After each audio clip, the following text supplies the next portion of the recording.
hear you. Oh my God. So lucky you. So you look great. Lovely to meet Thank you you. in person at the ACA Victoria recently. That was so good. Yeah. How did your last keynote? Yes, it went really well. No one walked out during it, so that's always really positive. Good. Yeah. Yes. Yes. And I mean, I struggled because I could see people, but I couldn't read the reaction. And I was kind of going, are people resonating with this or are they not? Like, am I saying the right things? And then I spoke to a few people afterward and they were like, you could have heard a pin drop in that audience. Like no one was saying, everyone was just like enraptured. And I was like, yes. Wow. Great. Because normally, people are chit-chatting, even during Catherine's, because we sat up the back and people were chit-chatting and I was just like, can you stop? Like, this is really rude. But apparently no one spoke during mine. Wow. Yeah. Wow. Yeah. And now remind me, the topic was, I remember you were giving sort of talking about. It was empowering the educator. So I presented a series of photographs about essentially metaphors about why early childhood educators and professionals are so amazing. And so it was just an hour of me going, you are great because, you are incredible because. And I chose photos that were real. So they were real services that I'd visited, real moments, real stories that people would have had those same experiences in their spaces. So, and 4 o'clock on a Saturday afternoon, wasn't it? 3:30 it was. Yeah. Yep. After 2 days of, and after lunch. After lunch, and people were leaving, right? People were going. People were leaving, yeah. I mean, it wasn't full because I think there was also a panel on for approved providers at the time as well. So I mean, there still would have easily been 100 people in the audience. Wow. Which is amazing. You're a star attraction, seriously, Sarah Louise. Say no more. But yeah, I mean, I got really good feedback, and a couple of people actually reached out to me on LinkedIn like the next day to say thank you, and like, so that's always nice. I think when people go out of their way to talk to you, when I didn't meet them, I didn't know who they were, but I was just like, that's really kind to take the time to actually say something. And also, I mean, I know myself, you think I should give good feedback, but I just didn't have the time to do it. So for actually taking time. So I know that's fantastic. So now this leads me into, how did you get started on your journey with early learning? Well, I actually started when I was 15. So I'm the eldest of 4. And so my siblings were in kindergarten and I started volunteering at that kinder. More for the cute factor because I could, read stories and do puzzles and all of that. But it was kind of during high school that I met a few people that worked in the local childcare, the long daycare service, and they invited me to come and do some shifts. And so I started just filling in. And by the time I finished high school, I knew I wanted to work in childcare. That's what I knew it as, not as early learning, but I wanted to work with children. And, I didn't do well at school, so university was not on the cards for me at the time. So I went and did TAFE full time, did my diploma, and the rest is history. I've worked my way now through a 20-year career, working in every role imaginable, working through the qualification ranks. And so now I'm sitting with my master's in educational leadership and looking at a PhD pathway in my near future. Wow. Yeah. Like if we go back to what you said about you didn't do well at school, if you think about it, in fact, not that you didn't do well at school, it's just something that didn't work for you.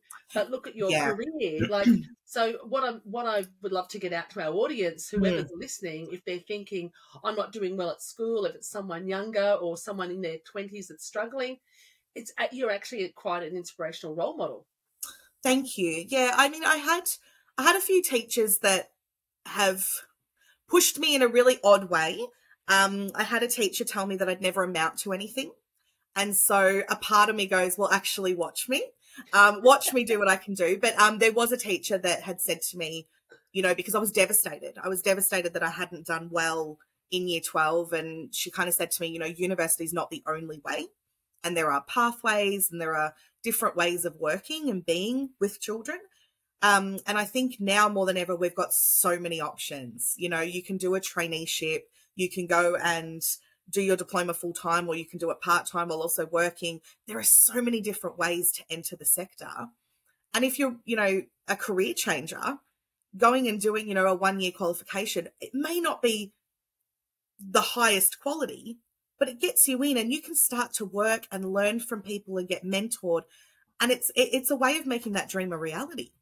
That's right. And also, just because it's not necessarily the highest qualification or the highest quality, the experience that you get from the mentoring and that real work life experience is really what builds the knowledge from that education. That's exactly right. Had I not had those early experiences of being able to volunteer, being able to go into the childcare, you know, after hours, and, you know, I was doing the cleaning at one point, but it meant that I had an understanding of what happened in that space. That was so much more valuable at the time than going to uni. I think if I'd gone straight into uni, I probably wouldn't still be here, because those early experiences, the meeting people, the networking, the connection, that's what's kept me in this for so long. And someone telling you that you won't amount to much. But I won't amount to much. Yeah. Quite motivational. Absolutely. In all the wrong ways. Yeah, do you think back then that was a bit of a psychology thing, that it was like the spur? Look, I mean, we can look on the bright side or the positive side and say yes, but look, possibly not.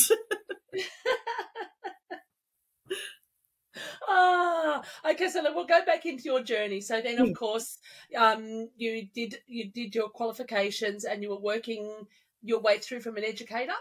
Yeah, so I started as an inclusion support educator, actually, working one-on-one at the time with a child who was nonverbal, who needed a lot of support in the early childhood space. And that was really a really rewarding experience, because it helped me understand how to connect with other people. And so needing to look at, you know, the inclusion supports that were available at the time. There weren't as many as what's available now. But being able to work as part of a team and make sure that that child was in fact included in what we were doing, that was really important.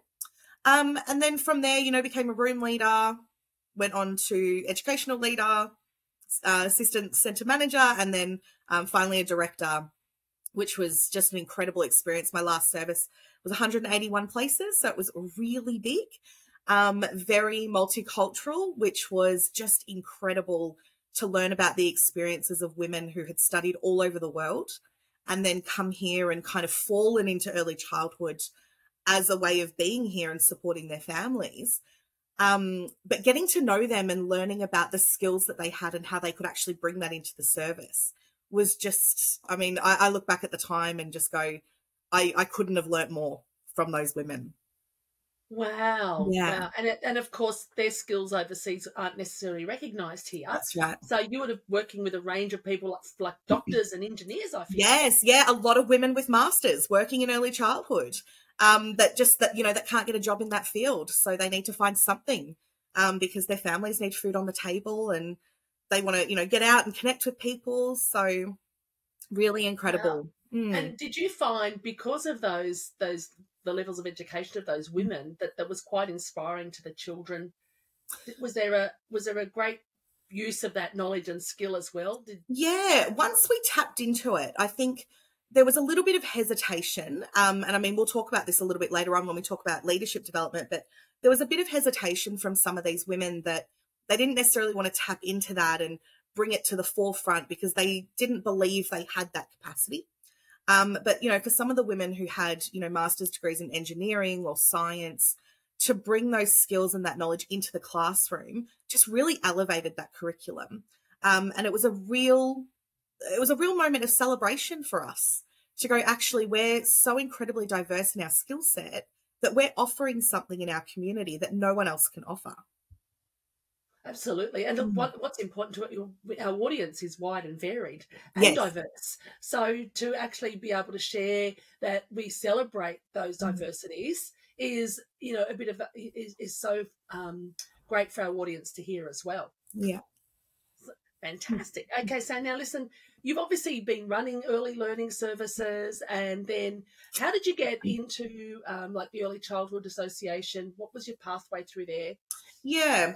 So at the start of the pandemic, I was approached by Smart and Slattery to come and join their team to do some work in Victoria on the Kindergarten Quality Improvement Program, which is an amazing Victorian government funded initiative to support services who may need a little bit of direction or clarity in terms of what they're doing.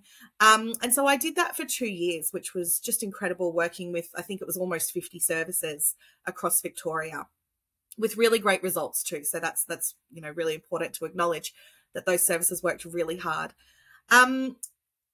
So that was kind of my journey through the pandemic, and I finished my master's around the same time that I finished up at Smart and Slattery, and knew that I wanted to do something with that. So my master's is a specialisation in educational leadership, and doing it through Monash University, it's got a really strong social justice thread to it. And, Monash really push that they're pushing the boundaries. It's all about that kind of policy and political lens around social justice issues. And I knew I wanted to do something with that. I didn't really know what. I didn't know what that was kind of going to lead me to. I knew there was a career in academia somewhere on the horizon. But then, a position with ECA came up, and ECA had kind of always been on my radar as maybe something I'd want to try and have a little go at. But being a Canberra-based organisation, there wasn't really an opportunity, through the last 20 years. But this role was, it worked from anywhere. So I felt very fortunate. So I applied and met with the team, and it was an instant connection. And, the role is perfect for me and what I'm doing, and the type of person that I am. So it just, in a way, it kind of fell into my lap. I wasn't necessarily looking for it. But I think one of the big things is to always be open to possibility, because these things will present themselves. And if we're open to that, and we're really strong in our own values and how that aligns with the organisations we're connecting with, I think that's probably the biggest key there. Yeah. So now, look, we were talking about, your journey through, and then working with Simone and Slattery in Victoria with those 50 kindergartens. So obviously running an early learning service isn't easy. So there's a bit of hard work involved, right? Very much.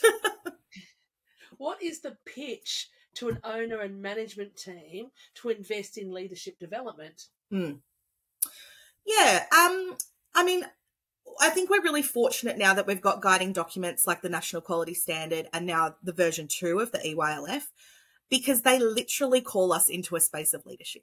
So as approved providers, as service managers, we actually don't have a choice but to invest in that leadership of our people. And I kind of picture this from the perspective of both distributed and collaborative leadership, because really educators at all levels, and I think I am evidence of this, educators at all levels have leadership capacity. They've got leadership to give in some way. And for an owner, director, manager, whatever the title, knowing how to tap into people's strengths and their skill sets, their values, and what they bring to the organisation, that's really where we can go, you've got leadership skills here somewhere. How can we bring that out? How can we meet those requirements of the standards, of the framework, to really maximise the skill set of the team that we have? Wow. Excellent. That's an excellent pitch. To be, I could do this. Maybe. So successful that we wanted to get started yesterday. Yeah. Now, so can you walk us through what that looks like? Yeah, for sure. I've probably got four ideas here, and they are quite sequential. So the very first one that I would advocate for is the use of resources that already exist. So, for example, the ECA Leadership Program. This is a hugely researched project that's been reviewed actually fairly recently in 2021. So we know the content is really up to date and really valuable. That's something that you can work through with your team. You can have a group of people do it together. You can engage with other services that might be using the program. But this for me is kind of that starting point. If we wanted to start yesterday, we need people to see themselves as leaders first.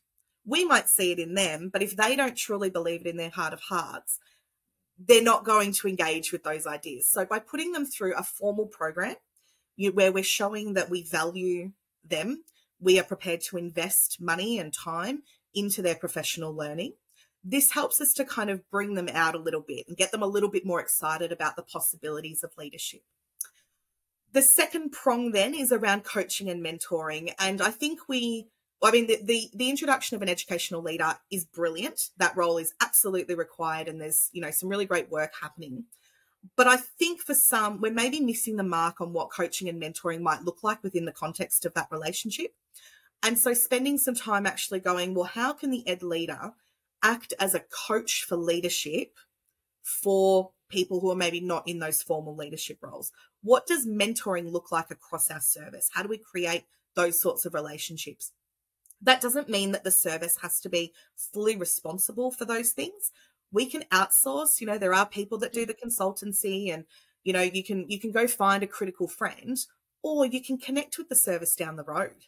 I mean, what a beautiful way to support the entire community by going, actually, we've got a really strong team approach across service. We are in competition in some way, but we're also not, because we're in this for children. We're in this for families at the end of the day. The third kind of, aspect to this as well is creating opportunities that are self-selected for people. I often go into services and they'll say, this is our reconciliation leader, this is our sustainability leader, this is our this leader, that leader. And when I talk to these people, they go, actually, I don't know what I'm doing. I kind of like sustainability, but I have no guidance. I've got no direction. When we create those opportunities and ask people what they'd like to do with them, that's when we get the buy-in. And if we've coupled that with a formal course or a qualification or whatever it might be, plus that coaching and mentoring, then we give this self-selected opportunity. We actually create an opportunity for success for them, for the service, which can only lead to good things when we're thinking about, assessment and rating and things like that. And then the last thing to think about, and I mention this because it is something that I did in the service that I was working in, was creating formal succession planning for leaders. So we don't want to think that our people will leave. We want to, support them to get the skills that they could, but treat them well enough that they won't. But we do need to have some sort of succession plan, because the challenge is that when that ed leader goes, for whatever reason, they might have a health concern and they leave, we're just kind of stuck there, and we go, oh God, now we've got to start again, or we've got to recruit. We need to look within our people, but we need to have that formal succession planning in place so that should that time come, we're not falling apart. We're just going, hey, you're next. Let's pick up where we left off and let's keep pushing forward. And this is where we create embedded practice. Absolutely. And you would start really thinking about it right back to your trainee. Mm-hmm. Because Absolutely. that's what you're training them for, isn't it? Correct. That training, that succession to come through. And do you find this is something that we usually forget? Correct. Yes, absolutely. Because it's the last thing we're thinking about, because we've got to worry about the fees, and we've got to worry about the kitchen, and we've got to worry about, the audit that's happening. We've got a lot on our mind, and I don't discount that at all. Being a centre manager is one of the hardest roles I've probably ever had, because you're constantly pulled in different directions. So this kind of strategic thinking often does get kind of left to the wayside, or we go, yeah, I'll do that when I've got time. But we need to make the time for that, because the damage that can be done by not doing that, the risk there is it's not actually worth it, because you're going to spend even more time trying to fix it if you don't invest in that. Yeah, absolutely. And of course, if it always comes back to the cost that's involved, the Correct. financial cost. That's right. As well. Yeah. So when you talked about formal succession plan, how did you do that? Like, what was you obviously had it on a plan as such, a business plan as such. Yeah. Can you tell us a bit more about that? Because that's really exciting. Yeah. I started with the room leader roles because at the time the service was going through some real changes. And so when I came to support them, a lot of the team members there'd been a lot of turnover, to put it bluntly. And I needed to look at that kind of room leader role, because the room leaders were leaving, because it was a very challenging service, a lot of additional support needs. There was a lot kind of going on. And so I implemented a kind of 2IC for each room. So we had a room leader, but we also had an assistant room leader. And so the room leader would have obviously the planning time and do all those things that the room leader had. But the assistant room leader also had privileges in terms of professional learning and opportunities, you know, time off the floor when it was, you know, feasible. And it meant that there was always someone with a leadership role available for that room. Because being a very large service, obviously rostering was a huge challenge. So one of them would always open and one of them would always close. So there was always someone there. And what it meant, and it did happen, was that if a room leader moved on to another service, that assistant room leader automatically stood up into that room leader role. So there was no kind of advertising for a room leader. Yep. There was none of that. But we'd also had conversations. Most rooms had at least 4 people in them. We also had conversations with the co-educators. If they were Cert 3, were they interested in doing their diploma? And a lot of them actually signed up to do that. And so then we could look at, well, what does that mean for those co-educators? Are we hiring an assistant room leader, or is one of them stepping up into that role and we're hiring a co-educator? So it kind of moved through each room. So we had to look at it kind of room by room because every room was a little bit different, particularly in our kindergarten programs, where we had 3-year-old programs and 4-year-old programs with teachers. But in the end, you know, most of my room leaders who stayed were also then doing their degrees as contingency for, well, if we lose a kindergarten teacher, what does that look like? And how can I support the people that we have to upskill them, to move them into those roles so that we're not recruiting for a kindergarten teacher. We're still only recruiting for a co-educator. So it made recruitment a lot easier because you put out a job for a co-educator. This is a few years ago. This is pre-COVID. But, you know, you get 20 different applications. So it made recruitment a really fast process. And, you know, being attached to an RTO, which the service was, also meant that, you know, we could tap into the students and, you know, if people needed casual work, that was available. But that was part of our kind of contingency planning as well. Yeah. Well, what I'm hearing from that is the inspiration for a co-educator to go, hey, these guys care about me and my development. Why would I leave? Exactly. Yeah. And as you said, like to bring in someone across the top of them also undermines their enthusiasm to a degree. So obviously, sometimes you've got to do that, right? There's times where you don't have a choice, but at least there is, from what I hear from you, it's not just about looking at that room leader, but it's actually giving the inspiration to the other, the co-educators, the assistant one, to do their best. And to, if they're not keen, that's fine. But if they've got a love of leadership and management, then there's a pathway there for them. That's right. Yeah. And I think important as well is that we don't overlook the importance of professional development. It is an investment, but it does mean that people feel valued, but they also have the skills. Professional development doesn't actually even need to be outsourced. There were times where I was the one running professional learning for the team, because financially it just wouldn't have been viable to get someone in to do what I was doing. And I think sometimes maybe service managers are a little bit scared to do that, but actually you've got expertise, you're running a service, you've worked your way up, you've got the qualifications, you know, so we can tap into that too, to support our team. And that's also another skill, isn't it? Being able to provide training across, you know, as a centre manager or a director, you've got that skill there as well that gives you diverse ways of doing things and learning things. But I also hear from you that that room leader, what you're teaching them in is mentoring. Yes. Yeah, so absolutely. that 4-step plan, you actually that fourth one, that formal succession plan, actually links right back to number 1 and moves through in that mentoring, you know, to that mentoring role as well. Absolutely. Yeah. Wow, that's just amazing, Sarah Louise. Look, it's, you know, there's so many great tips in there, but that formal succession really impacts across the services. Leadership development. And of course, now post-COVID, what we're looking at is, even though that we're talking about leadership development, what we're also talking about is that retention of staff. Yes. Yeah. And that's one of the really big challenges, I think, at the moment. I mean, you throw out the word workforce and people kind of go running for the hills because we don't want to talk about workforce anymore, but we have to.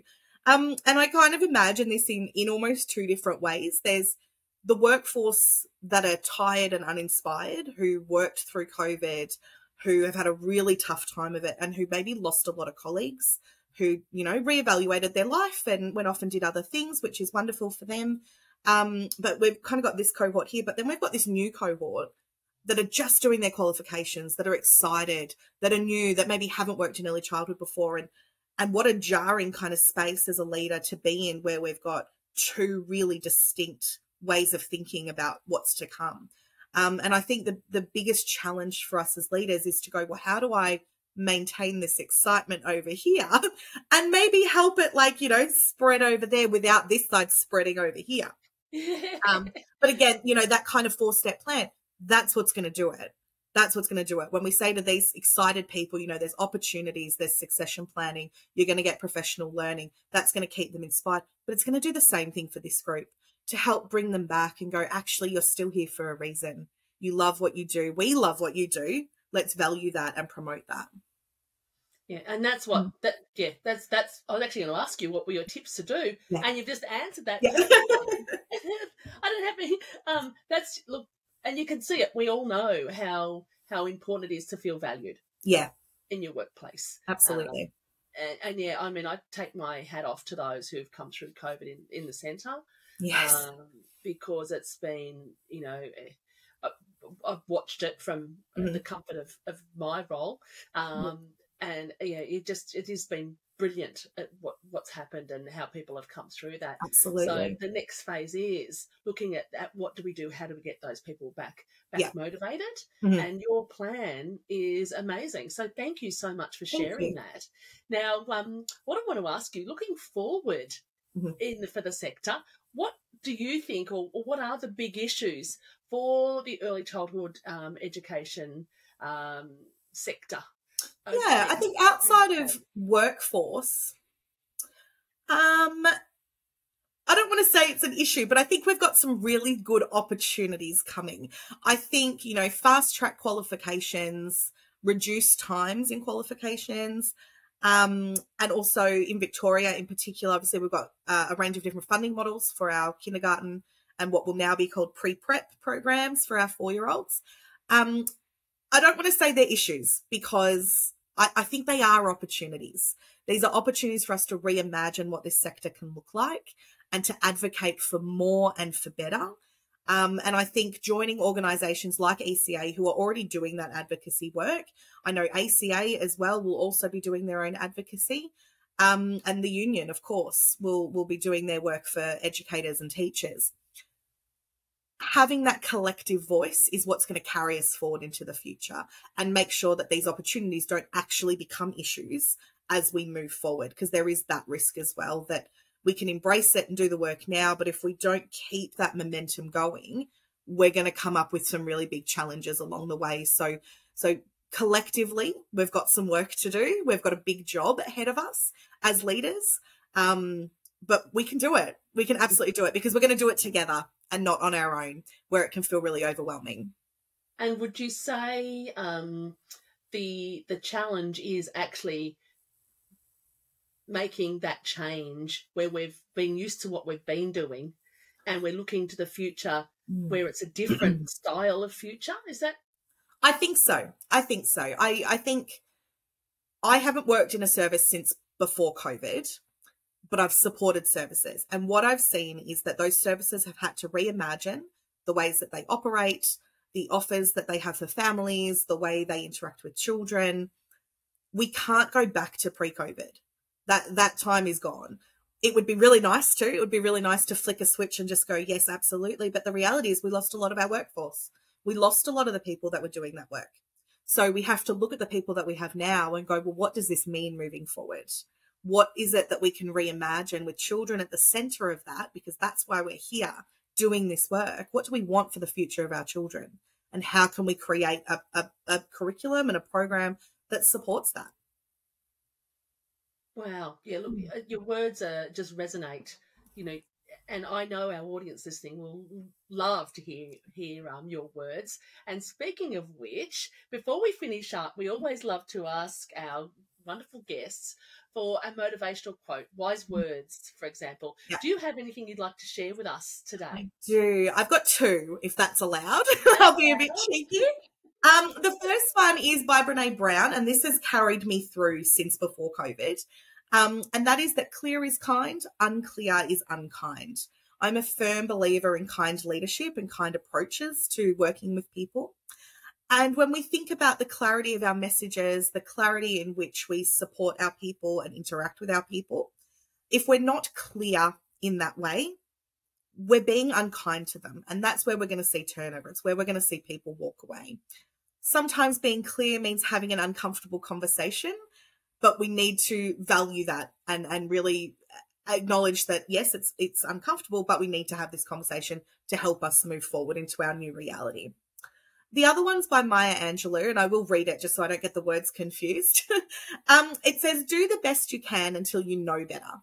Then when you know better, do better.